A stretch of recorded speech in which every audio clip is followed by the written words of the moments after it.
Hey everyone, welcome back to another episode of Stories of Us. I am your host, Sri Reddy. Today I'm here with Sheikh Raisha Tabassum. Raisha is the founder of Jeffa, a non-governmental organization focusing on localizing sustainable development goals of the United Nations and empowering youth to be leaders. Thank you so much, Raisha, for being on my podcast. Thank you so much, Sri, for inviting me in today's podcast because this is my first experience into a show like this. So thank you so much for that. So talk to me a little bit about your story and how you got started with Jeffa. Okay. So I belong to a very small backward village in Assam, which is called as Nomati. But luckily, I was fortunate enough to have done my schooling from Delhi Public School, Nazira. I used to be an all-rounder student. I was the first female president of the school. I also was the highest topper in 12th and also twice gold medalist. But I'll tell you why am I mentioning all these things. I was a satisfied student, but it is said that the moment you become satisfied, you cease to grow and then you start becoming stagnant. So the misconception that I know ample broke when I came to Delhi for my further studies. I could feel the difference of qualities and opportunities in the metros and compared to the small towns. So it is when I saw that we have equal marks, but we lack in other areas.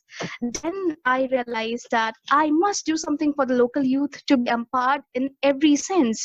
And when I say local youth, I denote both the privileged and the underprivileged ones. I feel it is my citizens' social responsibility, like corporates' social responsibility, to give back to the society in the form of providing a platform for the local youth to excel in different fields while doing their bit for the society. So this is how LFA got started. That's awesome. And your organization has this goal of envisioning empowerment. And talk to me a little bit about what that means and how your organization approaches that goal. Okay. So when I say empowerment, I denote empowering two sections of children and youth, both the privileged and the underprivileged categories. Here, I would like to mention about Sri Ashok Arora, who is the former secretary of the Indian Supreme Court's Bar Association and also an ex-Hinduite himself. Sir inspires us in a way that, like I already mentioned you, corporate social responsibility and the citizens' social responsibility are similar, CSR. So we at Alpha Foundation are working to bridge the gap between the privileged and the underprivileged children and youth while empowering them.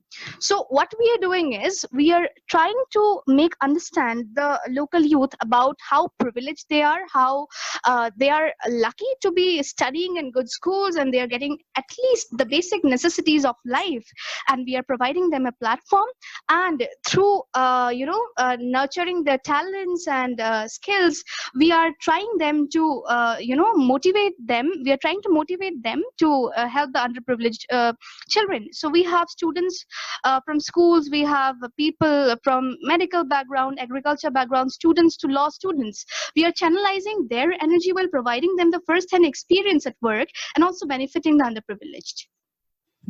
I see. So would you currently say that there is a disconnect between corporate responsibility or even citizen responsibility, where people don't feel necessarily obligated to help the underprivileged?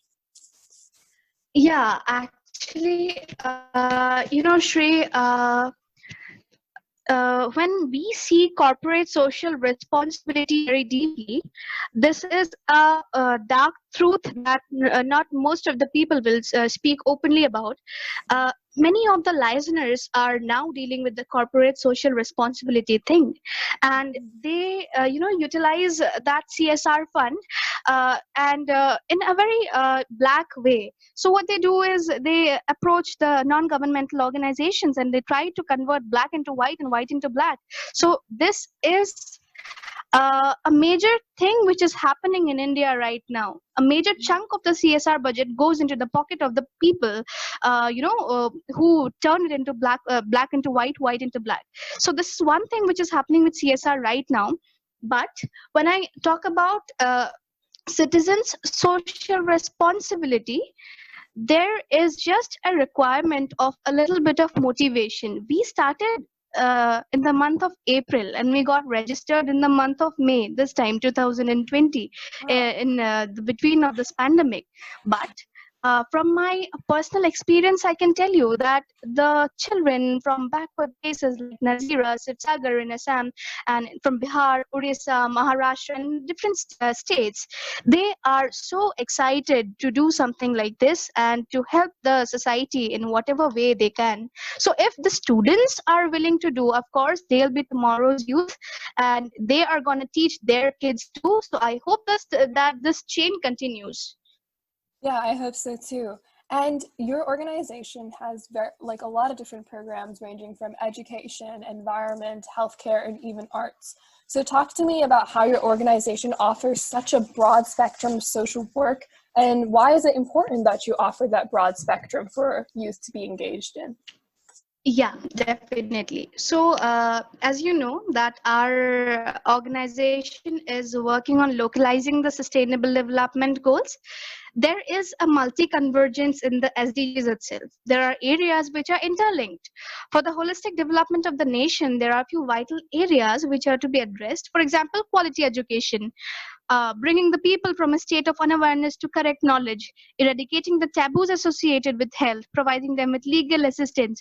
So all these things are interconnected. So to achieve one, you'll have to target another, and to accomplish the second goal, you'll have to give them a basic idea about what is goal number one. So that is the prime reason of providing a very varied kind of program. So I'll quickly brief about the kind of programs that we are offering. First is Savitribai Phule Education Program. Mm-hmm. So in the Dagaon orphanage in Assam, which is in Jorhat, what we are doing is we are trying to adopt the orphanage itself, and we are, appointing our volunteers, and they are adopting the each one policy, and they are adopting one child as their own siblings, and they are going to teach them in the weekends, and also we are taking care of their health and the overall development. So second is Kanaklata Barua awareness program. So these programs that we are starting, we are trying to name the programs in the name of those people who really made a mark in this field. So Savitribai Phule, as you know, was the first female educationist of India. And coming to Kanaklata Barua, she was an activist from Assam.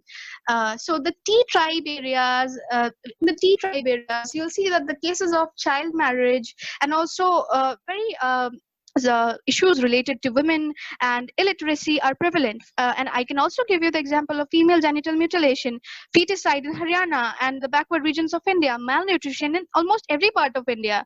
These are issues which are, which needed to be addressed. So our research team researches on these topics, and our volunteers, work in the field to implement these programs. For example, Kailash Satyarthi Bal Mitra program. We named this project in the name of Nobel laureate Kailash Satyarthi, and our Bal Mitras are educating the children in different parts of India about child rights, and also we are trying to give them legal assistance in the case of violation of the rights. So this was just a small example of how we are trying to cover different aspects of the SDGs. I see. And it's incredible how you are able to do this on such a short time frame. You said you started in April, and you're already able to address so many issues. Yeah, so I'll tell you, we started in April, and the first thing that we did is forming the teams. So we connected the different students from different places in India, and through them we created our teams in different regions, and we actually made it a very democratic process. We all discussed, we all actually did a referendum on what issues we want to work on, and what are the program outlines that we are going to work on. So when all these things were decided and everything was sorted out, we started with the research. And this pandemic situation is going on. So currently we are focusing on taking the permissions, and also helping the people who are really in need. for example, now we are focusing on distributing the relief materials in different places in the country. We are organizing donation and distribution drives, but I really hope that soon the situation will be a little better. Just hoping for the best, and then all these projects will be very good to implement. And when did you realize that your organization was bringing in change in the lives of others? To be very honest, as I said 2 weeks ago, we conducted a distribution drive in a place called Nazira in Assam. We did that in collaboration with JF Foundation for Humanity, which is one of the biggest NGOs in Assam. So Nazira was a place in which the people were really needy, and the government was in its action failing to address those people's need. And our NGO was the first organization, to distribute those materials in the village in a huge quantity. So when the people prayed, raising their hands after taking the things, so that was the first event that our NGO organized in the ground. So that was a moment which made us realize that yes, maybe we are taking our step one, in changing the lives of others. Of course, this is not a sustainable solution, but at least in this time of pandemic, this was the meager thing that we could, provide from our side. Yeah. And something that I think is really unique about you is that you suggest and say that real work is more important than advocacy. So talk to me about how advocates, or why real work is important over just speaking about an issue. Okay. Before addressing this statement that I made, I'd also like to acknowledge the importance of advocates, that they the role that they play in creating awareness regarding different issues. But Shri, there are two worlds in the same world.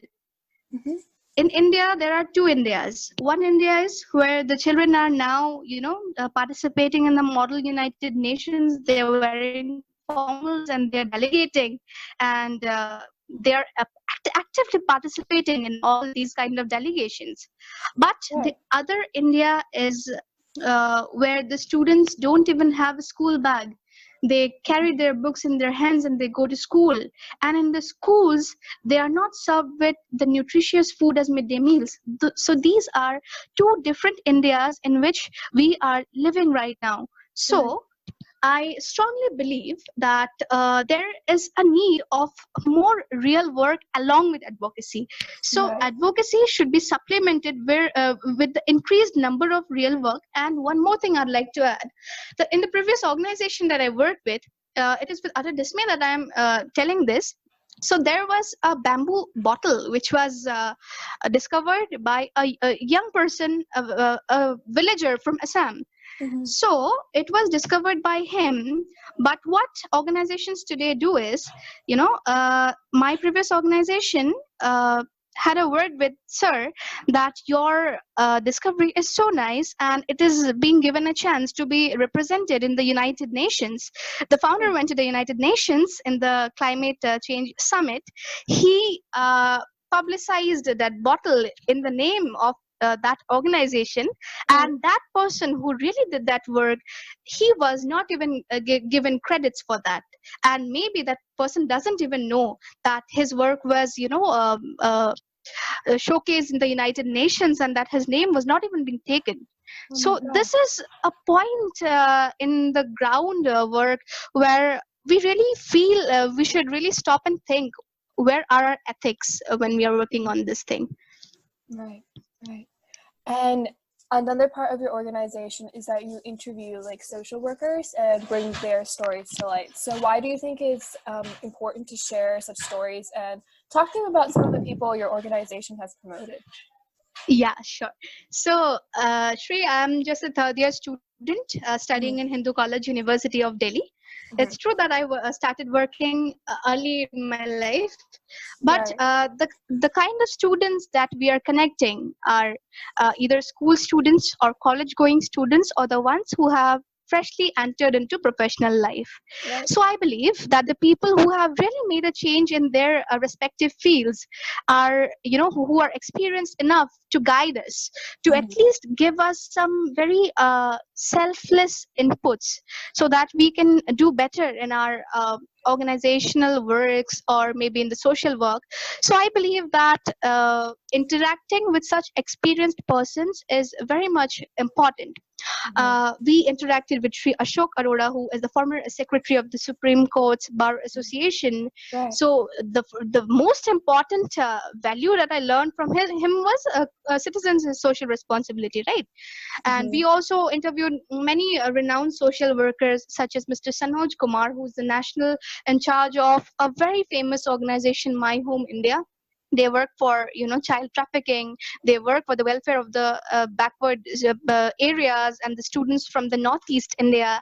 And we also interviewed Prajoyita Kashyap. Ma'am is the daughter of ex chief minister of Assam, but she is a very renowned social activist. And it was also a very great session. We also tried to talk to guests from the abroad. We had organized an international webinar where different speakers from the overseas participated. We had Mr. Jonathan Cummings, who is a member of the steering committee of Alliance of the NGOs and CSOs for South-South Cooperation of the United Nations. Yeah. We had speakers who belong to politics background, from students activism, from television, from media, SDG experts and social workers. I actually, along with my team, tried to utilize this, lockdown period in a best possible way, so that when the lockdown gets over and when this pandemic is in a state that the situations are a little better, we are ready to work with all knowledge and inputs that we have. So this was the main idea behind organizing these sessions. Yeah, that makes sense. And then additionally, your organization also hosts like competitions for the youth, and along with your social work. What is the aim of these competitions, and how have you seen it inspire others? See, we have, we are planning to implement a project which name is Project Kitchen Garden. So through Project Kitchen Garden, we are not only, planning to cultivate fresh leafy vegetables in the Anganwadis and the primary schools in India, but also cultivate the habit of responsible consumption and production, which is SDG 12, to ensure zero hunger for the children's good health and well-being. So this is one project which we are planning with the students of agriculture background in the state of Assam, Bihar, and Orissa. Wow. So the first competition that we organized was the importance of the first competition that we organized was related to nutrition. And how is the state of nutrition deficiency in India in the children, and how can a kitchen garden add to its improvement. So whatever competition we organize is with the aim to get inputs and also motivate children to indulge in extracurricular activities. Yeah.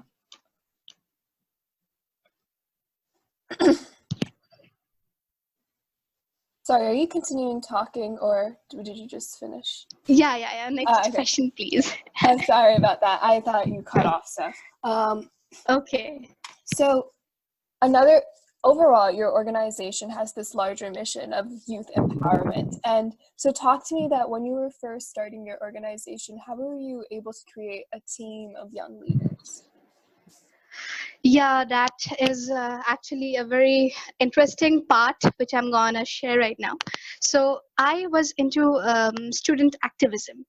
I have the experience of working with the right wing, the center.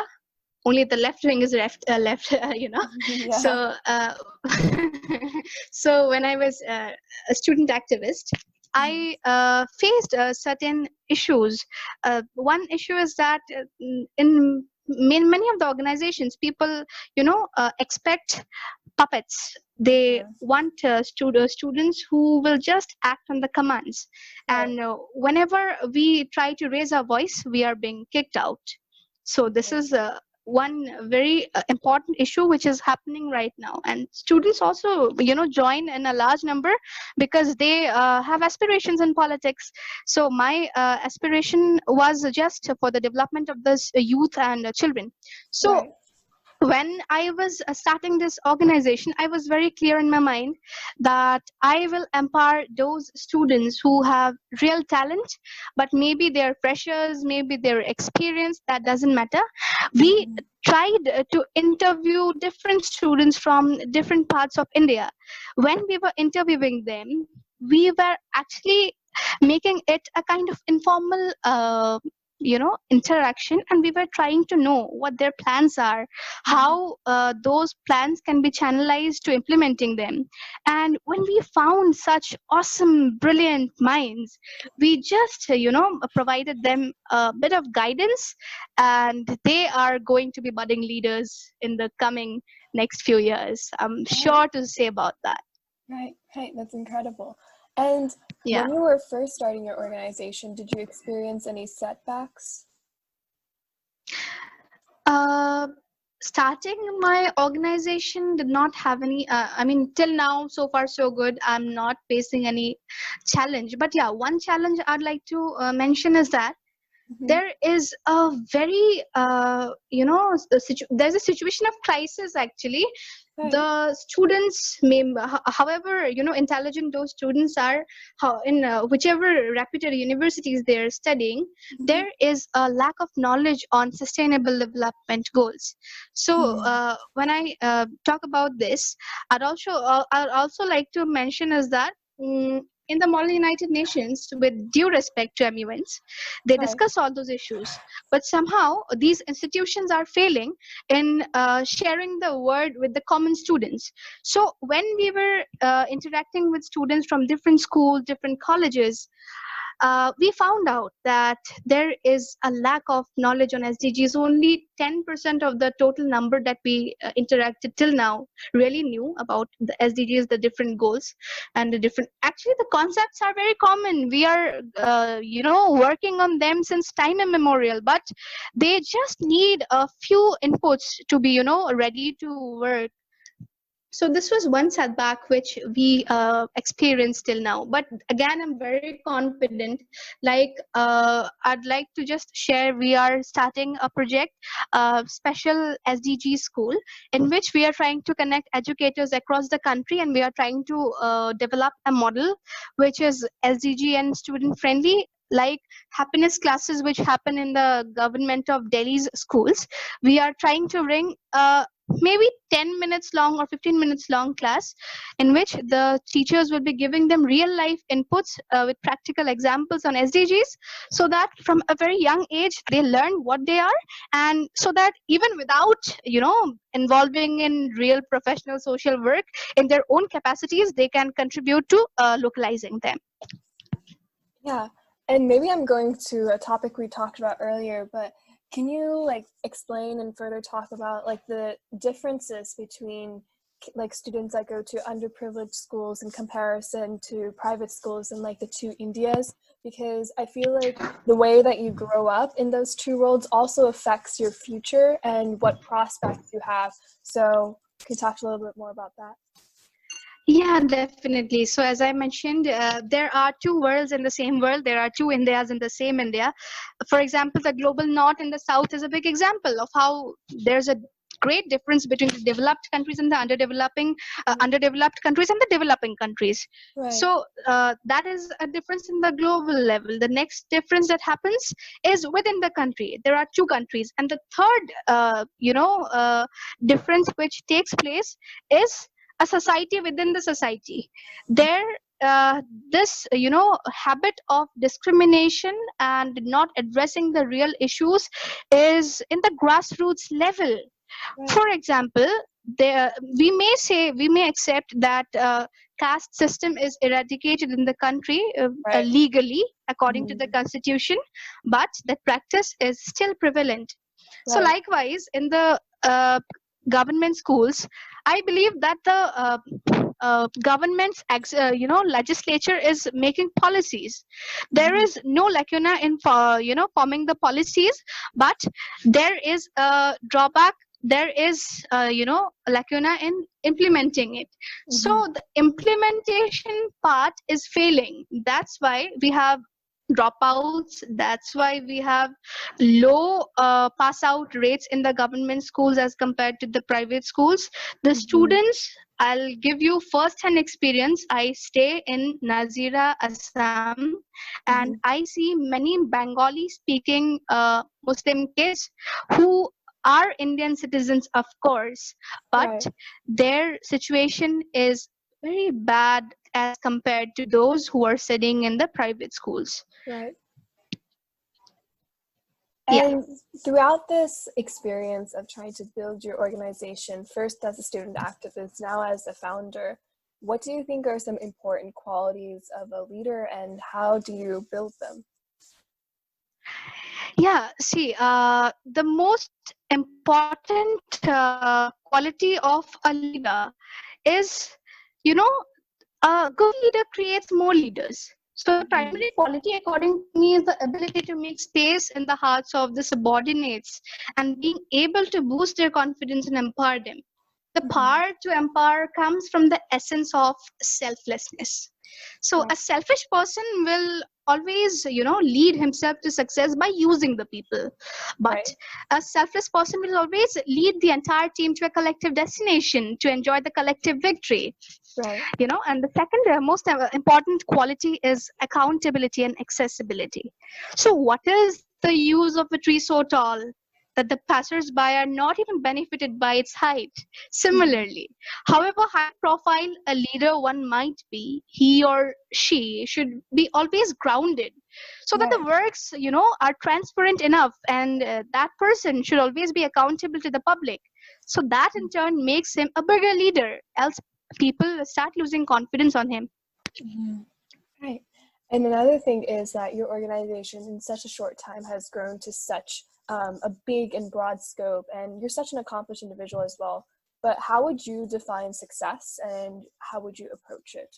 Because I feel like in society, it's very based on other people's perceptions, but what is your interpretation of it? Speaking about success, I see success in small things.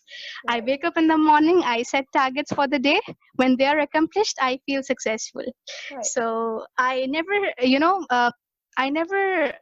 burden myself with high expectations. I just try to work hard. I work hard along with my team, and when any target is met, when we are seeing happiness in the eyes of people, that moment is defined as success for us. So one more thing while speaking about success. So we have seen that the number of suicide rate in the age group of children and youth is increasing in India. Why is it so? Everybody knows that. The increased number of pressure from parents, from peer group, from maybe many different perspectives and angles. So a child from a very young age may be born and brought up in a different environment. He might be having domestic violence issues. He may be having many different issues. And when he grows up, he goes to a school, and then teachers and parents start building pressure on him because of academics. And since the human race has entered into a race of competition, everyone is trying to compete with each other. And even in the NGOs and social work, the concept of competition has increased. So that shouldn't be the thing. Success should be purely self-assessment. What you were yesterday, if you at least motivate yourself to do a little better today, that is success. Right. And I think you brought up a really important issue about mental health. And I know specifically in the South Asian Indian community, talking about mental health, depression, anxiety is still such a stigma. I'd also like to mention about our one initiative. So we run a mental health program. Wow. wherein we just circulate a Google form. We Mhm. circulate our numbers and our social media handles, and we reach out to the students and the youth across the nation. So Mhm. we get responses, and we maintain the anonymity and the secrecy, of course. And Mhm. our team reaches back to them within 1 hour, and not 1 hour, sorry, within one day, 24 hours. Right. And we try to counsel them. We try to talk to them as friends, and in the issues which we really feel needs professional counseling, we Right. arrange that as well. So this is one meager attempt from our side to address this issue of mental health, which is Mhm. least given importance in Southeast Asian countries. Right. And that actually brought something into mind of like when you talk about the underprivileged and privileged, we often Yeah, see like the privileged have access to resources not only in terms of like education, but as healthcare as well as easier access to mental health resources as well. But in reality, I feel as if it's the underprivileged who have been facing so many struggles that need that better access to education and healthcare and mental health resources and everything, so that they can help build themselves out of the the location that they were in and lead a better life. exactly. And I think your Yeah, organization is exactly. doing an amazing job at that as well. Shrey, I strongly believe Mhm. that a little more efforts in the education sector and the health sector can really change the spectrum of India that is going to be in the next 10 years. But Right. if the government is failing in doing that, so we must not be always dependent on the government itself. The Hmm. NGOs, the civil society organizations, they are now started, they have now started playing a great role.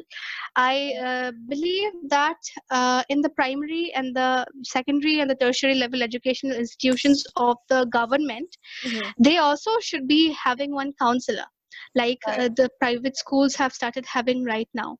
And Hmm. that counselor should be more a friend than a Right. psychologist. For sure. She or he should be having a very friendly approach, because those students who are studying in the government schools, they are very different to a kid which is who is studying in a private school. So that Right. person should be experienced enough to serve that purpose and maybe help that kid Hmm. to share his or her sufferings and help them mentally. Yeah, and that's a great plan and initiative. I think we also, in the United States, we have access to counselors, and it's definitely an outlet in like student resources because, Okay. like you suggested, there's a lot of like academic pressure. So that's a great initiative to address mental health concerns directly related with education. Yeah, yeah. So, kind of winding down on this conversation, what's next for you and what's next for El Jefa? Yeah, what's next for El Hapa? So we are just waiting for this, situation to be a little better. We have so many plans. We have the team of energetic students, and we are just waiting to implement them on ground and to see how our first experiments goes on. So we are our first target is to implement the project Kitchen Garden in 3 states in India: Mm-hmm. Assam, Bihar, and Odisha. Simultaneously, we are, trying to work with the child line in metro cities, and also educate the underprivileged children and also the privileged. We never discriminate between them. We always try Right. to bridge that gap. Yeah, so we are going to educate them on their basic rights, and you know uh, we are going to give legal assistance to those cases of violation. So these two will be the most important areas which we will target as soon as this situation becomes a little better. I see. Well, thank you so much, Raisha, for being on my podcast. It's been incredible. You're so well spoken, and all the work you're doing is amazing. Thank you so much, Shri. It was really the first experience of coming into a podcast, and Right. I really